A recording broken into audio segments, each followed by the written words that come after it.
Então, a gente sabe que suplementação de ferro, via oral, ela é complicada porque muita gente tem dor do estômago, né? Como eu falei pra vocês, eu não costumo prescrever dose alta de ferro de uma vez, eu prefiro dividir em 2 ou 3 tomadas, porque quanto maior a quantidade de ferro por cápsula, mais pesado é pro estômago. Mas se a gente for pensar em termos de fisiologia, o nosso corpo ele foi feito para absorver nutriente pelo intestino.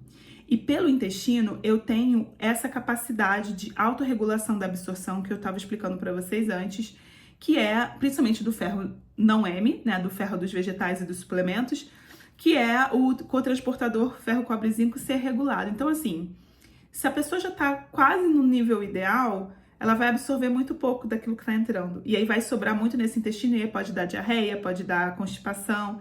Então, nesse caso, vale até a gente diminuir dose. Ou se a pessoa está com muita deficiência, ela vai absorver muito mais. Então, ela vai ser muito mais tolerante até a dose mais altas. Isso é uma coisa que a gente vê na prática.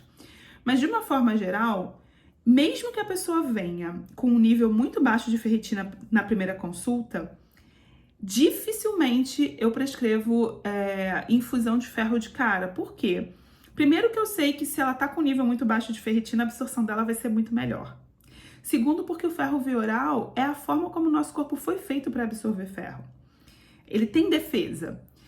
Tem muita gente que chega assim, você tá muito baixo, eu já passo logo infusão. Gente, infusão, o ferro na veia, isso é... Se o ferro já é inflamatório via oral, na veia ele é muito mais inflamatório.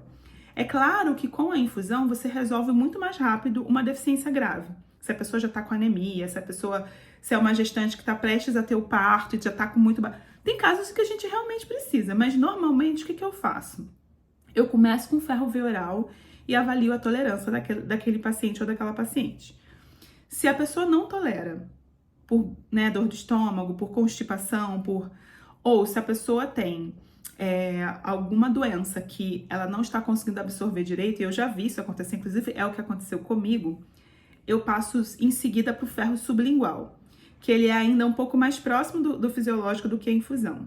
O ferro sublingual, ele costuma segurar bem na manutenção. Tem casos em que eu consigo repor esses estoques e melhorar o nível, corrigir a deficiência com ferro sublingual. E aí o sublingual a gente vai ter só manipulado, não tem na farmácia comum, né? Agora, se o ferro sublingual não resolve, aí eu vou para infusão. Então, assim, a gente tem que tomar muito cuidado porque a gente está vivendo essa moda das infusões, né? Soro da beleza e tudo é injetável. E está sendo vendido para as pessoas o injetável como se fosse a melhor coisa do mundo. Só que o injetável, ele tira do nosso corpo toda a capacidade de autorregulação. Ele tira do nosso corpo toda a capacidade de... O nosso intestino, o papel do intestino é justamente ser a alfândega do corpo. Deixar entrar o que precisa e não deixar entrar o que não precisa. Mas eu não absorvo ferro por um problema do intestino. Então vamos tratar esse intestino para ele voltar a ter o efeito dele. Mas ficar usando... Eu já vi pacientes que usam infusão sempre. Então assim, tirando os casos em que realmente tem uma cirurgia desabsortiva, né, como bariátrica ou como alguma cirurgia de trauma ou câncer de intestino, alguma coisa assim. Tirando esses casos realmente que não tem jeito, o ideal é que a gente possa sempre voltar para a via de absorção mais fisiológica possível, que é a via oral.